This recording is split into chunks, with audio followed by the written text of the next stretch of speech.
ఇక exclusive field రిపోర్ట్లోకి వెళ్దాం. తెలుగు రాష్ట్రాల్లో ఎమ్మెల్యే కోట ఎమ్మెల్సీ నామినేషన్ల పర్వం డైలీ సీరియల్ ని తలపిస్తున్న బీజేపీ అధ్యక్షుడి ప్రకటన, జనసేన 12వ ఆవిర్భావ సభకు ముమ్మరి ఏర్పాట్లు. ఈ అంశాలపై అమరావతి నుంచి శ్రీనివాస్, హైదరాబాద్ నుంచి అజీం నాగేంద్ర, కాకినాడ నుంచి అలాగే కామేశ్వరరావు ఫీల్డ్ రిపోర్ట్ అందిస్తారు.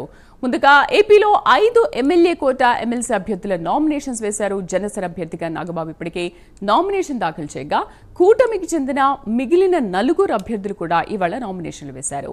టీడీపీ అభ్యర్థులు బీదా రవిచంద్ర, కావలి గ్రీష్మ, బీటీ నాయుడు, బీజేపీ అభ్యర్థి సోము వీర్రాజు అసెంబ్లీలో ఎన్నికల రిటర్నింగ్ అధికారికి తమ నామినేషన్ పత్రాలు సమర్పించారు.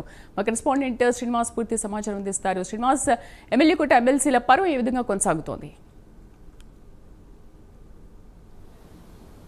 Thank you Sridevi. ఏదైతే ఈ నెల 29న కూడా ఆంధ్రప్రదేశ్ రాష్ట్ర శాసన మండలి అంటే ఎమ్మెల్సీకి సంబంధించి కూడా ఐదుగురు సభ్యులు కూడా పదవి కాలం ముగియబోతుంది. దీంతో కూడా ఇప్పటికే ఎన్నికల కమిషన్ కూడా నోటిఫికేషన్ జారీ చేసింది. 5 సభ్యులకు సంబంధించి కూడా దాన్ని కూడా కూటమి ప్రభుత్వానికే 5 స్థానాలు కూడా దక్కనున్నాయి. ఇందులో ప్రధానంగా చూసుకుంటే 5 సభ్యులకు సంబంధించి కూడా 1 జనసేనకు, అలాగే మరొక స్థానం బీజేపీకి, మరో 3 స్థానాలు కూడా టీడీపీ అభ్యర్థులుగా ఈరోజు నామినేషన్ దాఖలు చేస్తారు. ఈరోజు నామినేషన్ వేసేందుకు కూడా చివరి తేదీ కావడంతో ఈరోజు సాయంత్రం అంటే కొద్దిసేపటి క్రితమే 4 గంటల ప్రాంతాల్లో కూడా ఈ నామినేషన్ కార్యక్రమానికి సమయం ముగిసిపోయింది. దీంతో మొత్తం 5 అభ్యర్థులు ఎవరుతున్నా ఎమ్మెల్సీ అభ్యర్థులు నామినేషన్ దాఖలు చేయడం జరిగింది. 2 రోజుల క్రితమే జనసేన నుంచి కూడా ఆ పార్టీ రాష్ట్ర స్థాయి నేత కొనిదెల నాగబాబు కూడా నామినేషన్ దాఖలు చేయడం జరిగింది.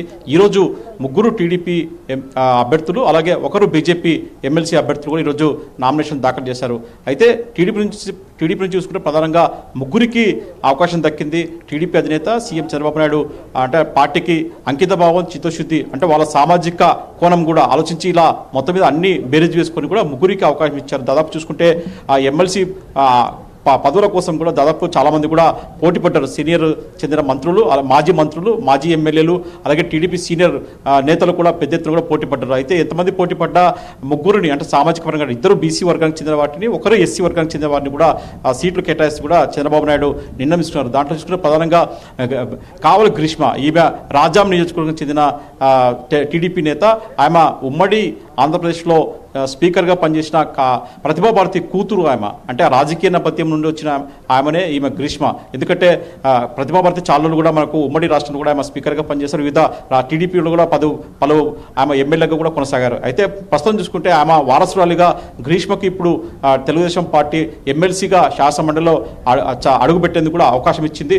అయితే ఆమె అంటే గ్రీష్మ యువతకు ప్రాధాన్యం ఇచ్చే విధంగా కూడా ఒక నిర్ణయం తీసుకొని లోకేష్ సూచన మేరకు కూడా చంద్రబాబు నాయుడు నిర్ణయం మేరకు కూడా గ్రీష్మకు యువతకు అవకాశం ఇచ్చే విధంగా కూడా గ్రీష్మకు ఎమ్మెల్సీగా పార్టీ అవకాశం ఇచ్చింది. అయితే ఆమె విమర్శలు కూడా అంటే ప్రత్యర్థి అయిన వైసీపీ పార్టీతో కూడా ఆమె పదునైన విమర్శలు చేసే వ్యక్తిగా ఆమెకు పేరుంది. ఎందుకంటే గతంలో చూసుకుంటే ఒంగోలు మహానాడులో కూడా ఆమె సాక్షాత్ అప్పుడు సీఎంగా ఉన్న జగన్మోహన్ రెడ్డి కూడా మిస్టర్ సీఎం, మిస్టర్ జగన్ అంటూ కూడా ఆమె టీడీపీ ఆ మహానాడు సభలో కూడా ఆమె పదునైన మాటలతో అప్పుడు ఒక పార్టీలో ఒక కొత్త చైతన్యం తీసుకొచ్చే విధంగా కూడా ఆమెకు పేరుంది. అంటే మంచి వాగ్దాటిగా పేరుంది. దీంతో ఆమెకు గట్టిగా గతంలో అంటే ఆమెకు ఇప్పటికే మహిళా ఫైనాన్స్ కార్పొరేషన్ చైర్మన్ కూడా పార్టీ అవకాశం ఇచ్చింది. అయితే ప్రస్తుతం చూసుకుంటే ఆమెకు యువతకు ఎమ్మెల్సీగా అవకాశం ఇవ్వాలని చెప్పేసి కూడా చంద్రబాబు నాయుడు లోకేష్ నిర్ణయం తీసుకోవడంతో గ్రీష్మకు ఎమ్మెల్సీగా అవకాశం ఇచ్చారు. దీంతో ఆమె ఈరోజు ఆమె నామినేషన్ వేయడం జరిగింది. మరొక వ్యక్తి చూసుకుంటే బీటీ నాయుడు, వెనకబడి ప్రాంతమైన కర్నూలు జిల్లా వెనకబడి ప్రాంతమైన కూడా కొసిగి ప్రాంతానికి చెందిన బీటీ నాయుడు దాదాపు 30 సంవత్సరాలుగా ఆయన పార్టీలో కొనసాగుతున్నారు. అంటే ఆయన కర్నూలు జిల్లా నుంచి కూడా 2019లో అలాగే గత ఎన్నికల్లో కూడా ఆయన ఎంపీగా అభ్యర్థిగా పోటీ చేసి ఓటమి పాలయ్యారు. అయితే ఆయన కడప అలాగే అనంతపూర్ పార్టీ పార్లమెంటు వ్యవహారాల ఇన్ఛార్జి కూడా ఆయన పనిచేయడం జరిగింది. గతంలో కూడా ఆయన యొక్క పార్టీ పదవులు కూడా ఆయన చేయడం జరిగింది. అయితే ప్రధానంగా చూసుకుంటే ఆయన నంద్యాలలో ఏదైతే అప్పుడు మాజీ సీఎం చంద్రబాబు నాయుడిని వైసీపీ హయాంలో అరెస్ట్ చేస్తారో అప్పుడు కూడా బీటీ నాయుడు చంద్రబాబు నాయుడు అధినేత వెంటనే ఉంటూ కూడా ఆయనకు వెన్నుదండుగా నిలిచడం జరిగింది. అప్పట్లో చంద్రబాబు నాయుడు నంద్యాల సబ్ జైల్లో ఉన్నప్పుడు ఇతను బీటీ నాయుడు కూడా చంద్రబాబు నాయుడుతో ములాఖత్ అయ్యేవారు. అప్పుడు చంద్రబాబు నాయుడు వాయిస్ను కూడా అతను ప్రజల్లోకి పార్టీలోకి తీసుకెళ్ళడం జరిగింది. ఇలా ఆయన పార్టీ చిత్తశుద్ధి ఉండే వాళ్ళని గుర్తించే విధంగా కూడా అతను ఇందాక మన ప్రైమ్ లైన్ న్యూస్తో మాట్లాడుతూ కూడా తెలుగుదేశం పార్టీలో డబ్బులు కాదు ముఖ్యము, పార్టీ అంకితభావం చిత్తశుద్ధితో పనిచేస్తే పదవులు వస్తాయని చెప్పేసి కూడా అందుకు తానే నిదర్శనం అని చెప్పి చెప్పడం జరిగింది. ఈ రోజు కూడా ఆయన నామినేషన్ దాఖలు చేశారు. అలాగే చూసుకుంటే బీద రవిచంద్ర, అతను కూడా నెల్లూరు జిల్లాకు చెందిన వ్యక్తి, అతను టీడీపీ పార్టీలో పలు పదవులు చేశాడు, అతను కూడా ఎమ్మెల్సీకి అవకాశం ఇచ్చారు, అతను కూడా ఈ రోజు నామినేషన్ దాఖలు చేశారు. అలాగే బీజేపీ నుంచి చూసుకుంటే సోము వీరాజుకి అవకాశం ఇచ్చారు. ఇలా మొత్తం నలుగురు కూడా ఈరోజు నామినేషన్ దాఖలు చేశారు. అయితే రేపు ఈ నామినేషన్ల పరిశీలన ఉంటుంది. దాని తర్వాత ఏదైతే నామినేషన్ ఉపసంహరణ గడువు ఉంటుంది. మొత్తం చూసుకుంటే మటుకు 5 సభ్యులు వాళ్ళు నామినేషన్ దాఖలు చేయడంతో ఇక వాళ్ళు ఏకగ్రీవంగా ఎన్నికైనట్లు కూడా ఎన్నికయ్యే అవకాశం కూడా ఉంటుంది. Sridevi. Right Srinivas, thank you.